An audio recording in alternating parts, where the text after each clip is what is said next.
সবাইকে জয় যিশু। আজকে পরমেশ্বর পিতার এক বচনকে আমরা পড়ব, যা মেনে চলাতে পরমেশ্বর পিতা আমাদের জীবনকে পরিবর্তন করবে যিশু মসির নামে। হালেলুইয়া।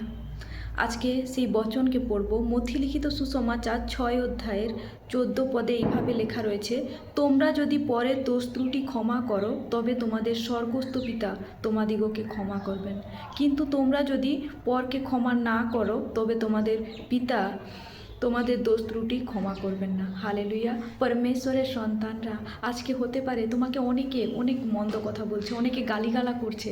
আজকে পরমেশ্বর পিতার বচন বলছে, তুমি যদি অন্যের ভুলকে, অন্যের দোষ ত্রুটিকে তুমি যদি ক্ষমা করো, পরমেশ্বর পিতা তোমার হারিক অপরাধকে ক্ষমা করবে। তো এই জন্য আমরা অন্যজন কে কি বললো আমরা ভাববো না। অন্যজন যদি গালিগালা করছে, অনেক বাজে ভাষায় যদি আমাদেরকে গালিগালা করছে, তাও আমরা তাদেরকে ক্ষমা করব। আমরা যখন তাদেরকে ক্ষমা করব, অনেকে হতে পারে যে তোমার বদনাম করছে, যদি আমরা তাদেরকে ক্ষমা করব,